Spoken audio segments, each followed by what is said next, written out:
All right, now call to order the September 9th, 2025 Board of Trustees regular meeting, time being 6:30 p.m. Please rise for the Pledge of Allegiance. Pledge allegiance to the flag of the United States of America and to the republic for which it stands, one nation, under God, indivisible, with liberty and justice for all.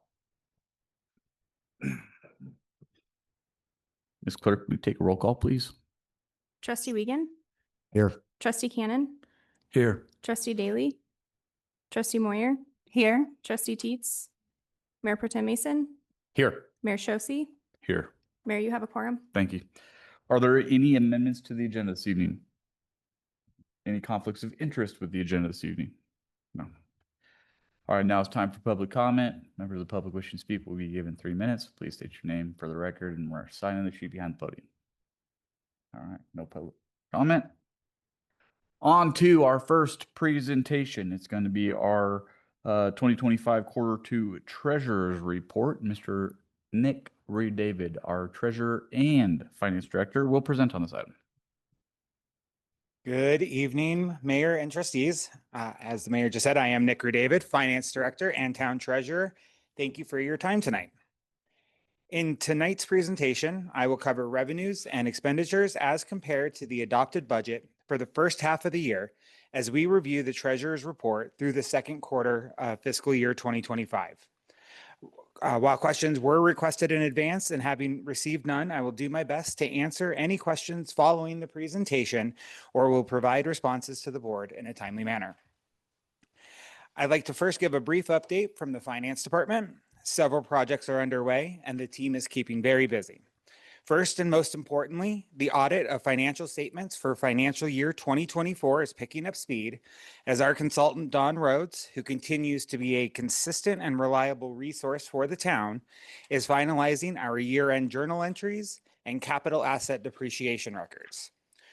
We are once again working with Jim Hinkle of Hinkle & Company as the assigned auditor for the town following the departure of our previous auditor last month. Mr. Hinkle is reviewing all submissions provided by the town and will be providing us with an updated list of items needed for testing in the coming days. The town has been notified by the state auditor that the 2024 audit has not been submitted and that an extension has not been granted. And finance is working diligently with our consultant and auditor to bring the town into compliance as soon as possible. Completing a third audit in 2025 is the department's top priority.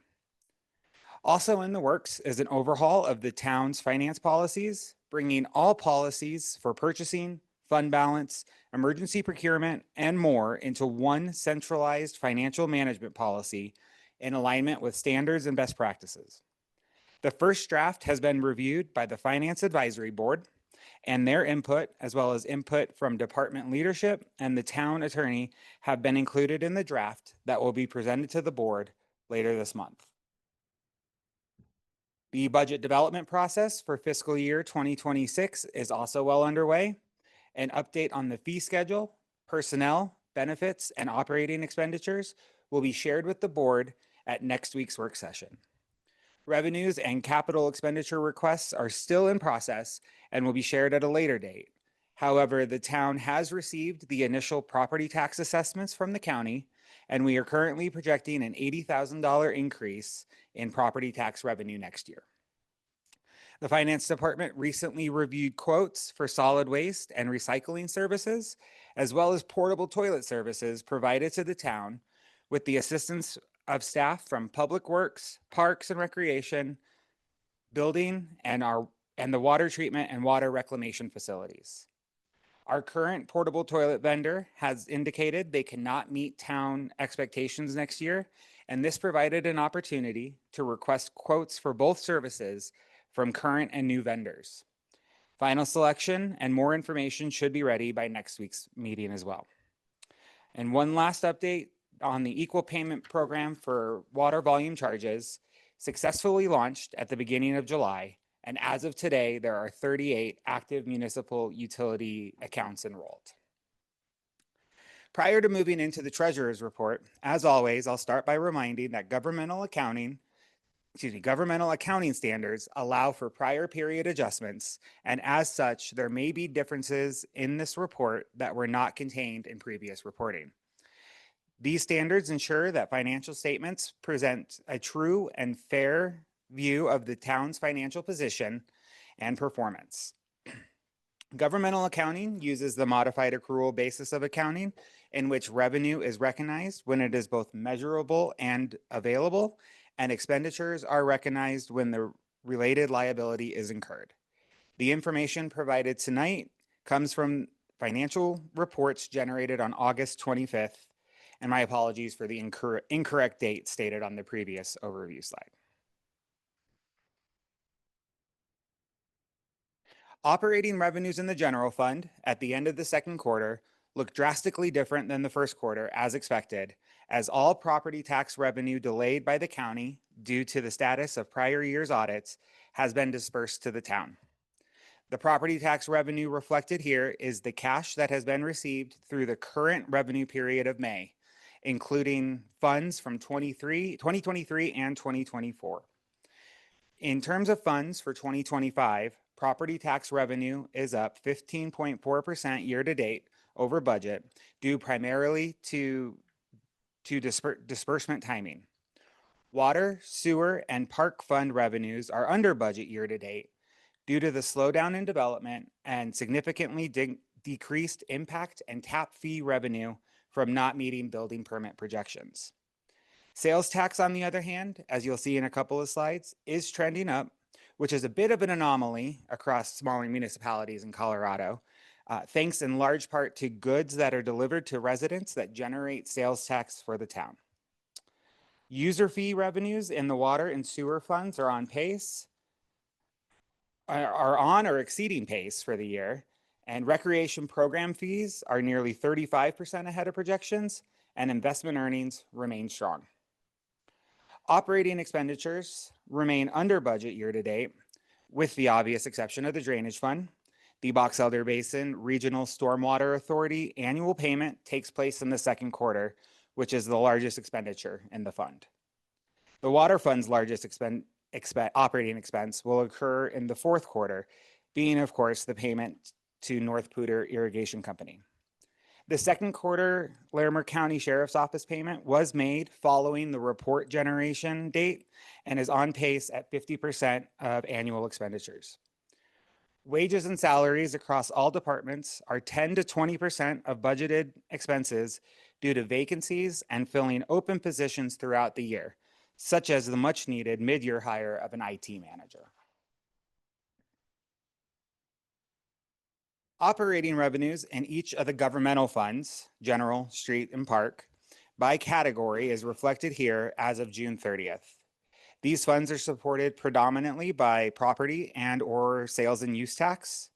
And with the disbursement of property tax revenue, as well as highway user tax fund revenue, almost all categories are ahead of pace.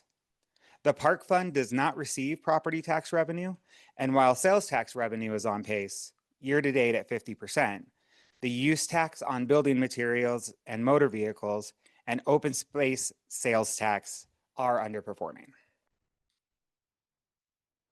Second quarter sales tax continues to trend positively this year as compared to the previous 2 years, although there was a slight dip in June. The amounts here are the sales tax revenue generated for retail sales that take place January through June of each year respectively. These funds are received by the town 2 months in arrears, meaning June's sales tax revenue was received in August. It's important to look at these periods to provide insight into the retail sales activity actually occurring within the town. Though we projected a 5% decrease in sales tax revenue year over year, current trends indicate that retail sales, again driven in large part by merchants that provide delivery of products within the town, remain stable. Operating expenditures in each of the governmental funds by departments is reflected here as of June 30th. All departments are operating under budget year to date. As shared a moment ago, the LCSO payment for the second quarter has been made and is right on pace. Many factors impact these expenditures, such as staff vacancies, timing and payments, and prudent and diligent oversight of department budgets by staff and leadership. Finally, in looking at net revenue over expenditures year-to-date in total, including debt service payments and capital project expenditures as of June 30th, the budget performance for the second quarter of fiscal year 2025 is positive. Even when adjusting general fund revenue and removing property tax revenue from previous years and taking into consideration the second quarter LCSO payment, net revenue over expenditures in total exceeds 1.5 million. Budgeted expenses remaining this year include the second half of the LCSO contract, the NPIC payment, and transfers to the water and sewer funds, all of which are substantial and may have an impact on the general fund. Finance will continue to monitor the effect of building permits on impact and tap fees, and planning is revising estimates for year-end and projections for 2026 that will be reflected in the budget presented next week. I'll continue to track sales tax trends and monitor expenditures in conjunction with the dedicated leadership of the town's departments. Thank you again for your time tonight. I'd be happy to answer any questions. Thank you, sir. Any questions from the board? Trustee Gannon. Thank you for your report. Do we have an estimated time when they think that the 2024 audit will be complete? Not at this time. My request was end of September, but due to the change in auditor, that's not likely. Guaranteed end of the year, there's no ifs, ands, or buts about that, but I don't have a timeline yet.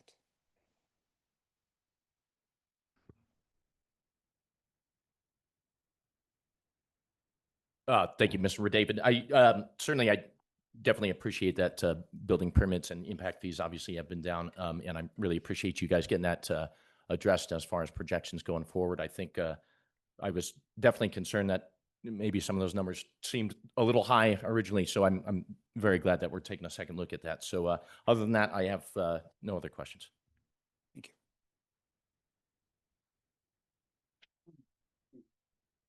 The sales tax dip in June, could that be part because the building is down right now? Because we do get sales tax generation back. So the sales tax reference for June is not going to be related to permits. It's the actual retail sales tax.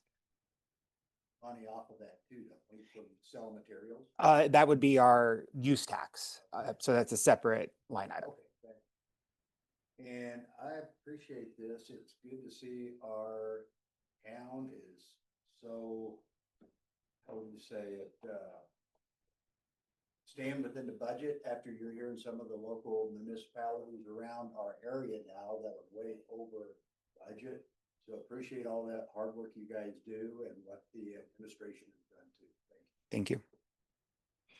Thank you very much. How to turn that off. All right, thank you. Thank you. All right, Ms. Clerk, will you please read the title for the items on the consent agenda? August 26, 2025, regular meeting minutes, resolution number 35, 2025, a resolution of the town of Wellington considering a contract for crack sale services. Resolution number 36, 2025, a resolution considering a contract for architecture and engineering services for the water treatment plant administration building and lab expansion design alternatives project. And resolution number 37-2025, a resolution authorizing the temporary closure of portions of State Highway 1/Cleveland Avenue, 2nd Street, 3rd Street, and 4th Street within the town of Wellington during the annual Trick or Treat Down Main Street event on Friday, October 31st, 2025. Thank you. Do I hear a motion on the consent agenda? I move to approve the consent agenda. I'll second. Thank you. Ms. Clerk, may I get a roll call, please? Trustee Wiegand, Yes. Trustee Cannon, Yes. Trustee Moyer, Yes. Mayor Pro Tem Mason, Yes. Mayor Shosse. Yes. Mayor, that motion passes. Thank you. Will you please read the title for item E1? Resolution number 38-2025, a resolution approving a consultant agreement with Felsberg, Holt, and Olagvig for a transportation and mobility master plan, impact fee nexus study, and street design guidelines and standards. Thank you. And then Miss Brittany Lenore, Planner 3, will present on this item. Thank you, Board. My name is Brittany Lenore, planner with the Wellington Planning Department. We are very excited to announce consultant agreement for our Transportation and Mobility Master Plan, Impact Fee Nexus Study, and Street Design Guidelines and Standards.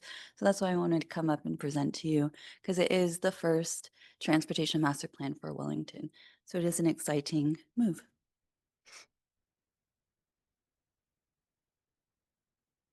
And so first thing, why are we doing this? So as you saw in the title, it is pretty long: Transportation and Mobility Master Plan, Impact Fee Nexus Study, and Street Design Guidelines and Standards. They are all individual things, but they are interconnected. And so our Transportation and Mobility Master Plan will speak on our comprehensive plan. It will be a supplement to that.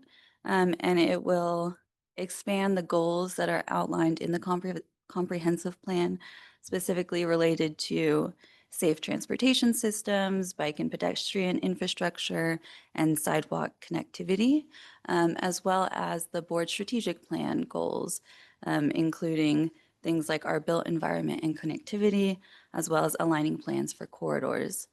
The impact fee nexus study component would analyze our existing impact fees and ways that we can update that, and use, and propose updates to that fee to prioritize transportation projects moving forward within the town. Those street design guidelines and standards are really going to be more standardized standards that can be used. We would be considering the Larimer County Urban Street Standards and seeing if that is a fit for Wellington as is, or if there are some edits, just to prioritize standardization, especially on the periphery where there's county jurisdiction versus town jurisdiction. And so what's going to be involved in this effort? A big component of this is our public engagement and community input. This is a Wellington Transportation Master Plan. And so we want to hear from Wellington residents. And to do that, we would do public engagement, pretty extensive. One of our asks when going out for proposals was that we prioritize bilingual outreach to hit a lot of people within our community, as well as looking at pop events and digital engagement. In the past, it seems like those have been very successful in other efforts that we've done. And so we would be working with our consultant to do those, to gauge community needs and desires, to emphasize what the community wants in this plan. As part of this, we would be analyzing critical corridors, and that was one of the draws for the consultant that we chose, Felsberg, Holt, and Ulevig, which I will be calling FHU moving forward. They really were one of the consulting groups that emphasized that, and we felt that that was very important for our community, especially as we expand and grow moving forward. And again, that impact fee analysis will be incorporated in this, and you all will be involved in this moving forward. This is an introduction for you to understand what's moving forward, but you'll be involved in the draft, in public engagement, however you'd like to be involved. We will be coming back to you multiple times throughout the development of this. So we are very excited for that. And so how did we select who we did or propose that to you all tonight? We did get 6 consultant groups who responded to our request for a proposal. It was a very competitive process. And as part of our proposal, we did include this evaluation scoring metrics. And so the consultant that we brought to you tonight scored the most or the highest out of all. And you'll see that on attachment 5 in your packet. That's page 118 if you'd like to look at that. That's a summary of the 6 and how each one scored based off this scoring evaluation. And so who is FHU? They are a diverse group of professional planners and engineers, engagement specialists. If you see on the screen here, they have worked throughout Colorado in transportation specifically. They would also be working with Dig Studio, which is their subconsultant, and they would specifically be focusing on the design guidelines and standards. And so the FHU team is this breakdown here on your screen with the primary project manager being Stephanie Ball. The town, I will be working as a project manager for the town. So I'll be working with these people in very close contact as well as other town departments to get this transportation master plan going. And so as I mentioned a little bit in the intro, this really does connect to our adopted master plan, specifically our comprehensive plan and strategic plan. I won't go through it all again, but really the effort is about safe public transit, multimodal transit, and improving our streets and built environment. And so for the fiscal implications, we have budgeted for this effort. And as well as a private development contribution of $100,000 will go towards this transportation master plan. And that was based off a development agreement for the village at Sage Farms, annexation agreement, I'm sorry. You'll see the breakdown of the fee schedule or the fees here. It is very small, so if you want to look at it, it's in your packet under page 111. And so staff does recommend you move to approve resolution number 382025 for a consultant agreement with FHU to not exceed the amount of $199,910 for the creation of the Transportation and Mobility Master Plan, Impact Fee Nexus Study, and Street Design Guidelines and Standards. And so we are excited again moving forward. This is the first transportation master plan, and we look forward to hearing from our community, hearing from our board moving forward. And that's it. Did you have any questions? Thank you. Any questions from the board on this item? Trustee Moyer. Trustee Wiegand. I'm excited. Thank you. Trustee Cam. Mayor Pro Tem. No questions. I did just want to add a little context as far as the board goes. There was a pretty rigorous selection process we went through, consisting of myself, Director Byrd, Deputy Director Ewert, Chair Sarter from the Planning Commission, Ms. Lenore, Administrator Garcia. Yeah, pretty rigorous selection process. Like I said, there were 6 different applicants. We ended up interviewing 3 of them. Just to be very clear, the bottom 3 we were really able to weed out pretty easily. They just kind of didn't fit what the request asks really centered around. So we pretty quickly filtered those out, and we're left with the final 3. The final 3, there were a lot of good applications again, but as far as the evaluation scoring goes, FHU did come out on top.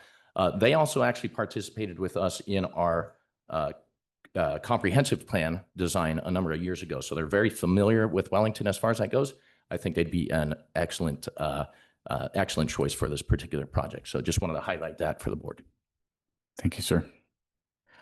Thank you for the wonderful presentation. Any comments from the public on this item? No. Do I hear a motion?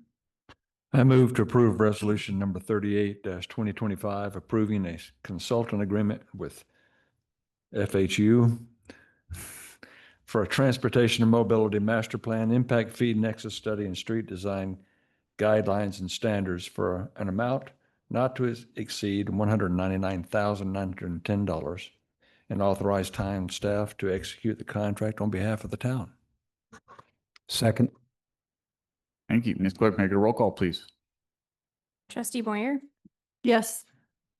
Trustee Wiegand, Yes. Trustee Cannon, Yes. Mayor Pro Tem Mason, Yes. Mayor Shosse. Yes. Mayor, that motion passes. Thank you. All right, on to reports. Mr. Dan Sapienza, Town Attorney. Thank you. Town Administrator, Ms. Garcia.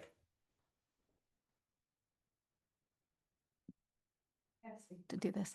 You've had a couple easier agendas over the last couple of weeks. And now you're gonna roll into budget and a lot of information is going to be coming your way. So, hold on for the ride. We have our work session, next week on the 16th. We'll be talking about, update on personnel, which is budget, merit, COLA, things of that nature, the fee schedule, and operating expenditures. So drafts of all this information, so presentations by staff, and looking for feedback from the trustees. We wanted to give you the opportunity to really talk about what is included in some of those items and talk amongst yourselves and give us some direction. This is early on. By law, we have to provide you with a draft budget by October 14th. So that's on task to be done. We have a regular meeting on the 23rd, and then there's a special work session on September 30th, where I know trustees Wiegand and Moyer will not be here. You'll talk about the financial management policy, CIP projects, and we'll have the LCSO budget presentation that night as well.